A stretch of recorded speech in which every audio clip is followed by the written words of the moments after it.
La aventura tiene un nuevo nombre, Nissan Rogue Rock Creek. Con la Rogue Rock Creek estarás listo para conquistar el camino que venga. Si es una ruta rocosa, tienes llantas todoterreno. Ante una gran bajada, control para descenso inclinado y su parrilla tubular para techo, lista para lo que necesites. Cuando la vida te ofrece aventura, tú tienes la Nissan Rogue Rock Creek. La capacidad de carga está limitada por el peso y la distribución. Siempre asegure la carga. Cargar el vehículo con mucho peso, especialmente en el techo, afectará el manejo y la estabilidad del vehículo. En The Home Depot sabemos lo importante que es el Día de las Madres. Así que cuéntanos, ¿en qué estás trabajando este año para consentir a mamá? Pasen el día juntos creando un nuevo rincón especial con la ayuda de The Home Depot.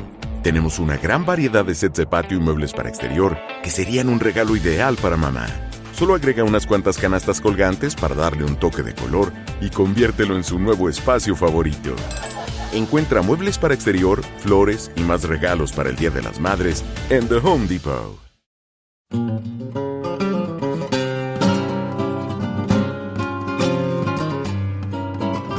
Las palabras del cuerpo, especial de la Feria Internacional del Libro de Bogotá 2025. En este cubrimiento de la Feria Internacional del Libro de Bogotá, hoy estamos con Enrique Redel, quien es la mente detrás, una de las mentes detrás de la editorial Impedimenta. Enrique, bienvenido a la HJCK. Muchísimas gracias por la bienvenida, bien hallado. Enrique, ahorita antes de comenzar a hablar te decía que Impedimenta es una editorial muy interesante porque no solamente tiene grandes contenidos, es decir, grandes historias, sino que los libros son objetos bellos. Y yo quiero que iniciemos por ahí, por ese propósito de que el objeto sea también bello. Claro, bueno, yo soy un lector que me dejo llevar por las portadas, claramente. Soy incapaz de comprar un libro feo. Yo voy a una librería y veo que el libro es feo y veo que no hay un interés por parte del editor de estar a la altura de la belleza del interior del libro. Entonces, además, antes de ser editor, yo cuando era adolescente era dibujante de cómics, de historietas, y luego los derroteros de mi vida fueron por otro lado. Me licencié en Derecho, o sea, fui abogado, y ya cuando recuperé mi vocación, que era ser editor, quise que mi editorial fuese una editorial bella, porque, entre otras cosas, los libros son un objeto mágico que se tiene que sacar a pasear, que se tiene que, en fin, uno tiene que estar feliz del objeto, que sea bonito. Y esa fue una de las 3-4 patas que tiene la editorial desde el principio, desde el primer libro hasta el último. Y eso, Enrique, significa también un reto importante, porque claro, tener ilustradores, tener buen papel, tener estas portadas que ustedes tienen, primero significa unos costos distintos que si les importara menos, y segundo también marca como un índice de calidad, y eso ¿qué reto ha significado? Eso nos obsesiona, literalmente. Nuestro día a día en la editorial pasa por códigos de producción, por papeles, por gramajes, por si está más cepillado, por si tiene mayor, mayor mano. Bueno, y te puedo decir que por cada libro de Impedimenta, por cada portada que sale publicada, hay 15 bocetos mínimo. O sea, es una labor obsesiva en la que incluso el humor, tanto de este editor que está presente como del resto de la editorial, fluctúa en base a cómo quedan los libros. Nos obsesiona, porque para mí que el libro sea un bello objeto es clave y nos causa muchas veces gran ansiedad. Claro. Tenemos que en fin, pasar por muchos cafés y muchas tilas para que los libros salgan publicados, con lo cual es una de los grandes retos diarios del día a día en Impedimenta. Luego tenemos a las historias, ¿no? Estos libros que además... Yo tengo uno en este momento sobre mi mesa de noche de un autor que se llama Julián. Sí. Y es como un gótico, un terror, está buenísimo, me ha encantado. Además la portada es impresionante porque es una mujer como con unas matas saliéndole. Tenemos estas historias que son historias muy únicas, Enrique. Yo creo que para eso hay que tener un olfato de editor y un olfato un poco de cazar muy bien a los escritores, y quisiera que me contara sobre eso. Bueno, al final esto es una cuestión que es bastante más fácil de lo que parece, porque yo me dejo llevar total y absolutamente por mi intuición. Yo siempre que encuentro un libro del que me enamoro, es como un flechazo. Cuando vas por la calle y de repente te cruzas con alguien y hay un cruce de miradas interesante y tú ya te imaginas una vida con esa persona, ¿no? Ese flechazo, ese amor a primera vista. Para mí ese amor a primera vista es el mejor momento del proceso, cuando de repente hay un libro que se cruza en mi vida y que yo necesito gritar en los cuatro vientos que lo amo. Entonces, ese proceso de negociación, yo diría que es como el proceso de cortejo, en el que se marcan las distancias, se establecen un poco los procedimientos, qué me vas a dar tú, qué te voy a dar yo, y luego ya cuando el libro sale es una especie de amor maduro, ¿no? Con lo cual, yo de repente ese libro que me dices tú, Julian Gluck, Cada noche a las 9, es un libro de repente que cuando te cuentan la historia, que es 7 niños en una casa, la madre muere y ellos, para que no los separen, entierran a la madre en el jardín, tú dices, bueno, aquí hay una gran novela, ¿no? Te enamoras tanto de ella que hasta que no la consigues no paras. Y tiene mucho que ver con el amor, mucho que ver con el amor. Al final se trata de que esa especie de energía casi de romance se mantenga con los lectores, ¿no? Y que la lectura sea un proceso sensorial, no solamente decir, bueno, vengo a entretenerme, no, vengo a extasiarme, ¿no? Y vengo a emocionarme, a llorar, a reír, a odiar o a tener miedo, ¿no? Y al final es un asunto que tiene que ver con los sentimientos y con las emociones. Claro, que yo creo que además en esta feria del libro que el tema es como el cuerpo, las palabras del cuerpo, siento que la lectura como ningún otro arte tiene la capacidad de entrar tan adentro, de decir o me afecta, de cualquier forma posible. Claro, porque además hay una cosa que tienen los libros y es que son un objeto mágico, como he dicho, que cuando entras en él todo desaparece a tu alrededor. Es como el agujero de Alicia, ¿no? Cuando entras, el mundo cambia. Por eso, durante la pandemia ocurrió una cosa muy curiosa. No sé si acá en Colombia pasó, pero en España pasó seguro. Y es que al primer mes, ya cansados de Netflix, Facebook... Totalmente. ¿Sabes? Y de tanto rollo audiovisual que nos mantenía un poco, en fin, alienados de nosotros mismos, entramos en los libros porque ahí fue donde nos reconocimos, porque el libro fue lo único que nos sacó del día a día. Horroroso. Abrías la puerta y ya estaba la muerte, y de repente nos metíamos en los libros y estaba la vida. Así que la experiencia de lectura además nos hace bastante rebeldes y revolucionarios, porque frente a esta supertecnología, el otro día hubo un apagón en Madrid, y cuando se apagó, la gente dijo, he vuelto a leer. He vuelto a salir al portal a hablar con mis amigos, he ido al parque a pasear, hemos recuperado la humanidad. Y muchos me han dicho, me puse a leer de nuevo. ¿Por qué? Porque de repente la tecnología ya no nos, no nos aprisionó. Y la gente escuchaba la radio, escuchaba voces que son directas a ti, a tu cabeza, y leía libros. Hemos recuperado esa humanidad, en cierto modo, en unas 8 horas de apagón que tuvimos en España. Una cosa muy curiosa. Enrique, hay os he dicho en varias entrevistas que hacer una editorial como Impedimenta puede significar también como un salto al vacío. Y eso tiene como cosas que uno diría muy miedosas, que producen mucho terror, y quisiera saber esos primeros miedos que tuvieron a la hora de iniciar Impedimenta, ¿cuáles fueron? Yo siempre suelo decir que no tengo... A ver, yo soy muy temerario, no tengo miedo a las cosas. Por ejemplo, me pasa muchas veces que estoy en una ciudad y me meto por callejones oscuros y no tengo sensación de miedo. No sé qué pasa. Bueno, pues quizás a lo mejor el miedo es una respuesta natural ante las amenazas. Yo tiendo a ver las amenazas casi como oportunidades para mejorarme. Entonces, nunca tuve jamás la sensación de miedo con Impedimenta. Siempre tuve como la sensación de que de alguna manera tenía que transmitir ese mensaje. Y ciertamente es un salto al vacío diario, pero para que tienes que estar preparado. Si no te gusta saltar al vacío y correr riesgos, no te metas a editor. Eso lo decía un escritor español, José Luis San Pedro, que le decía, a los jóvenes escritores, yo les diría, si pueden, que lo dejen. Bueno, pues a los editores igual, si pueden, que lo dejen, porque es una vida dedicada 24 horas al negocio. Y yo a la vez, muchas veces me lanzo a proyectos que sé que son difíciles, pero luego con una especie de autoconfianza en que van a funcionar, que yo a veces que pienso que soy temerario, pero bueno, me da bastante igual, ¿no? Porque quizás también en el riesgo está la buena edición, ¿no?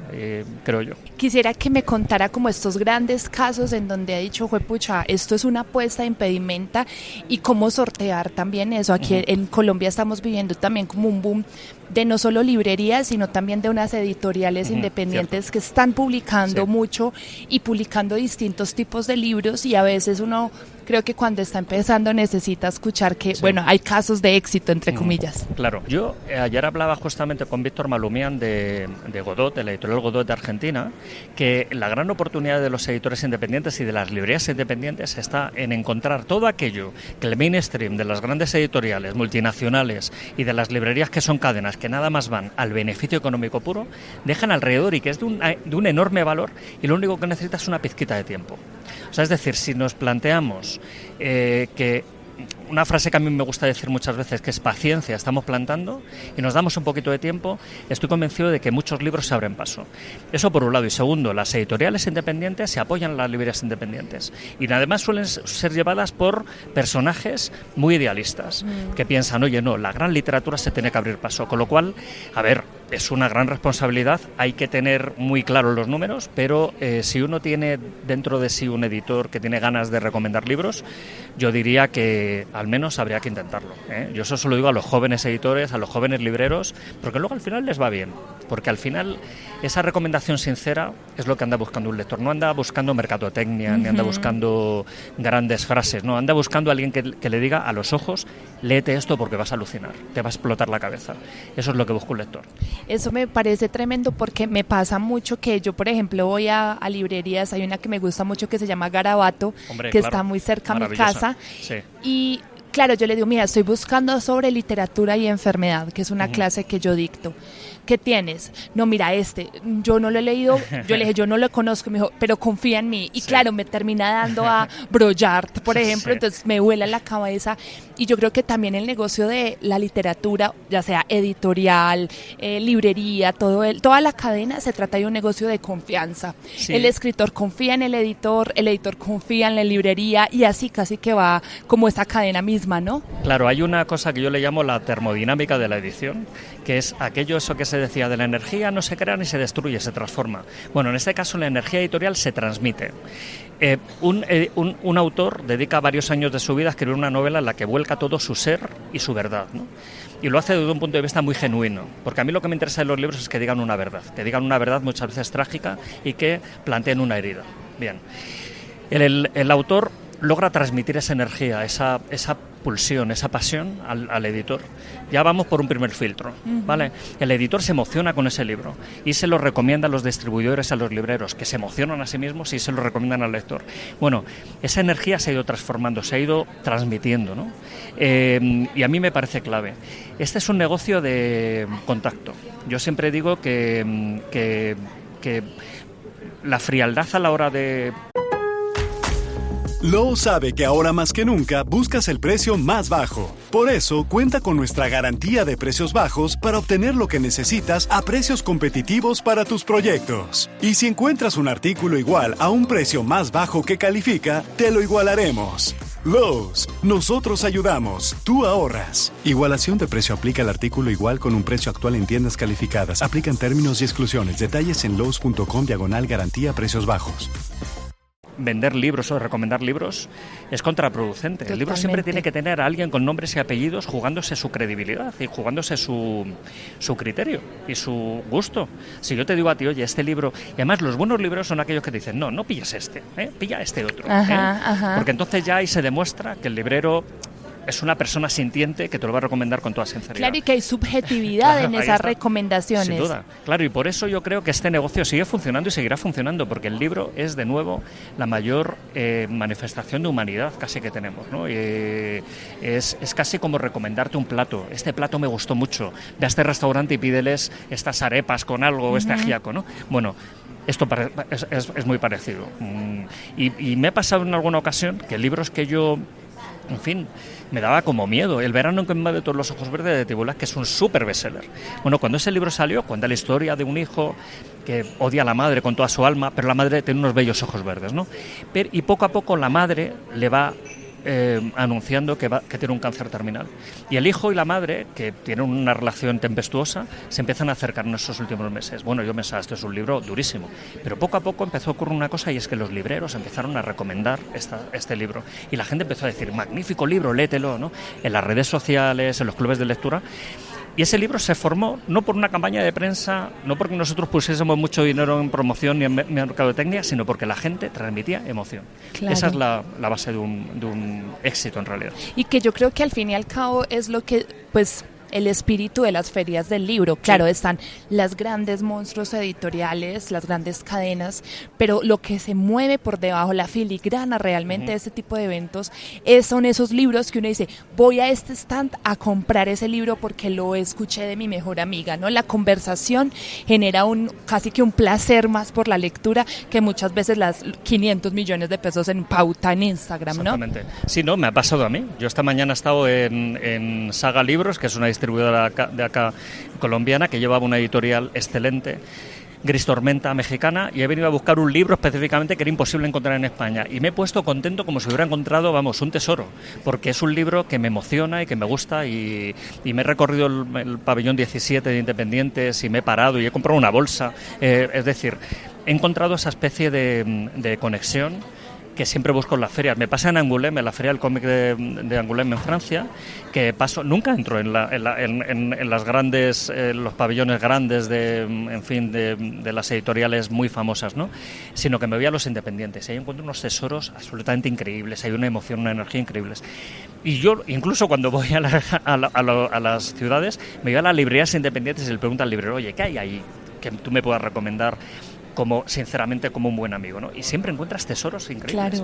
Claro. Desde esa independencia que es la del gusto, por eso las ferias están bien, por encontrar también independencia, ¿no? Claro, Enrique, también yo creo que una de las cosas que debemos aprender más en esta actualidad, sobre todo en los proyectos artísticos y creativos, es que es posible fallar, y fallar no es terminar para siempre. Nada, sí. Incluso fallar es poder continuar de mejor forma. ¿Qué significa fallar también para ustedes en Impedimenta? Pues todos los días fallamos, o sea, todos los días es prueba y error. Llevamos 18 años en la editorial, yo llevo 7 años más de editor, desde el año 2000, y todos los días es un reto porque todos los días es una prueba y un error. No tenemos nada en absoluto asegurado. Desde una cubierta que queremos que quede bien, hasta una corrección que es especialmente complicada y es un reto, hasta un plan editorial que no sabemos si va a salir el libro en el momento correcto, hasta un periodista con el que queremos hablar porque queremos difundir la noticia. Todos los días nos equivocamos, todos los días. Y muchas veces le cuesta a los compañeros que vienen a trabajar nuevos en Impedimenta saber que tienen que convivir con la frustración constante, porque el negocio del libro es un negocio... A ver, yo lo veo muchas veces. Voy a una librería, soy muy amigo de los libreros, y me tiro allí una mañana y veo que no entra nadie, o que entran 2 personas. Y te vas a otra librería enfrente, muy buena, y lo mismo pasa, que tampoco entra tanta gente, y tú dices, ¿cómo sobrevive este negocio? O sea, es algo virtualmente imposible, y aún así, luego llega al final de mes, te viene una factura y dices, oye, pues no está mal, ¿no? Me he recuperado, me da un poquito de ganancia, me permite pagar a los colaboradores. Estamos siempre sobre el abismo, siempre. Y siempre además nos andan diciendo, el libro va a desaparecer, llegará el libro electrónico, llegará, qué sé yo, el ebook, sí, llegará Netflix, llegará Amazon, llegará todo el mundo, y al final, oye, vamos sobreviviendo y vamos mejorando. Es algo sorprendente. Además, que yo creo que casi que todo augura la extinción, y al contrario, es como una suma a nuestra propia historia como humanidad. Siempre, el libro lleva muriendo desde que se inventó, sí. Pero siempre, o sea, siempre, ya estaban diciendo, eso es imposible, hasta agoreros que te dicen, yo recuerdo hace unos años que nos decían, cuando llegue el final del libro en papel, ¿qué harán ustedes? Yo dije, a ver, niego la mayor, o sea, ¿ese de cuándo? No, tenía que preguntar, si el libro muere, ¿qué haríamos? Luego yo he demostrado que eso no es cierto, y muchas generaciones de editores antes de mí les he visto sus escritos y todos decían, me auguran 5 años de vida a mi editorial porque el libro va a morir. Primero llegó el teatro, después llegó la radio, después llegó el cine, después llegó la televisión, después llegó internet, después llegó las redes sociales, después llegó WhatsApp. Oye, ¿qué está pasando? Y aquí estamos. El famoso Video Kill the Radio Star. El vídeo al final murió, la radio, el libro, que son lo que se llama tecnologías robustas, porque no se pueden mejorar y son invaluables, no desaparecerán nunca. La radio no desaparecerá nunca, eso ya que lo sepamos a todos los oyentes. Enrique, para mí no sabes lo grato que escuchar además hablar a una persona con el amor con el que habla, no solo por su editorial, sino por la industria editorial, ¿no? Que a veces siento que también, obviamente, yo sé, estamos a veces cansados y y todo se nos vuelve una rutina, pero si nosotros mismos no somos capaces de decir esto es la vida misma, sí. Pues a los lectores también es más difícil convencerlos, ¿no? Claro, sí, no, bueno, yo en mi caso, mi mujer es novelista, mis mejores amigos son escritores, libreros, y yo por las noches sueño que trabajo en una librería, en la librería Rafael Alberti de Madrid. O sea, sueño, es la librería de mi barrio. Estaba a mitad de camino entre mi colegio y mi casa, y es la librería en la que yo sueño que trabajo. Para mí el libro es todo. Cuando me voy de vacaciones me llevo libros, cuando tengo un rato leo un libro. Porque yo sí que se lo puedo decir a la gente, la vivencia del libro no tiene parangón con nada. En los libros está todo, porque además es el único objeto en el que el lector crea contenido. Mircea Cartarescu, que es un autor nuestro, siempre cuenta una anécdota, y él dice que, bueno, yo digo en voz alta, él dice en voz alta, era una bella tarde de primavera. Todas las tardes de primavera que tú te has montado en tu cabeza dependen del lector. Totalmente. El lector ha creado todo un mundo. Era una bella tarde de primavera, no hace falta decir. Las flores estaban saliendo, había 30 grados de temperatura, claro. Corría un riachuelo. Era una bella tarde de primavera. Eso no tiene igual, porque utiliza nuestra imaginación, que es nuestra principal arma para defendernos en el mundo. Con lo cual el libro es ese objeto que fomenta nuestra imaginación y nos hace seres humanos, ¿no? En realidad. Enrique, para finalizar, me gustaría que recomendaras algunas lecturas que estés en este momento leyendo y también de impedimenta. Bueno, mira, acabo de leer un libro magnífico que está en Penguin. Yo también hablo bien de los grandes grupos porque por parte de mis amigos tendrán algo bueno. No, hay cosas magníficas y Anagrama, que también me estoy leyendo ahora un libro. Voy a recomendar dos, los que me estoy leyendo. Uno de Anagrama, de Philip Sands, que se llama Calle Londres 38, que habla de un criminal nazi de guerra que huye a Chile y fue uno de los principales aliados de Augusto Pinochet en aquel momento, y cómo el juez español Baltasar Garzón lo quiere juzgar, y él se acoge a Margaret Thatcher en Inglaterra. Apasionante, increíble. Pero acabo de leer una novela también muy interesante de David Grant, que es un escritor norteamericano magnífico. Se llama Los náufragos del Wager, W-A-G-R. Es la historia de un naufragio en 1746 de un barco inglés que perseguía a una flota española doblando el Cabo de Hornos. Allí hay un naufragio total y se comen entre ellos. Es decir, es como Master and Commander, la película, sí, pero con canibalismo. Magnífico, wow. O sea, me ha encantado. Y luego de impedimenta voy a recomendar dos libros. Uno que es Teodoros, de Mircea Cartarescu, que es, a ver, con toda probabilidad la mejor novela que yo he leído en mi vida. O sea, no es porque sea autor mío, es que es una cumbre. Es la historia de un muchacho que nace humilde en Valaquia, en Rumanía, en el siglo XIX, a principios. Le perdemos la pista, lo volvemos a encontrar como pirata en el Mediterráneo, en las islas griegas, en el archipiélago, y acaba convirtiéndose en Teodoro II, emperador de Abisinia. Wow. Los narradores son dos ángeles que están contando esa historia, ¿vale? Entonces es un libro en segunda persona de 600 páginas, pero es como leer en Cinemascope, o sea, es una cosa brutal. Ese por un lado, Cartarescu nunca falla. Nunca falla. Esta es su novela de aventuras, amor, depravación, sexo, piratas, tiene todo, o sea, es una cosa maravillosa.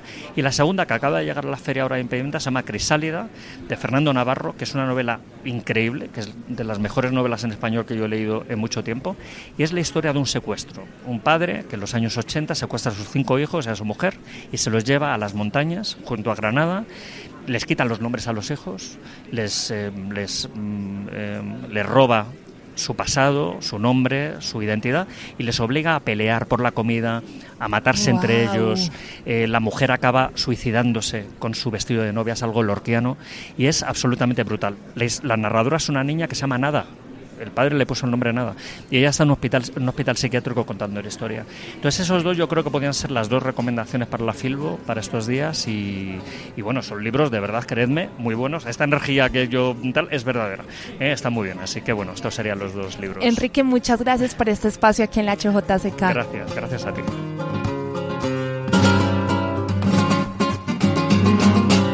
Este espacio hace parte de Las Palabras del Cuerpo, especial de la Feria Internacional del Libro de Bogotá 2025 en la HJCK, El Arte de Escuchar.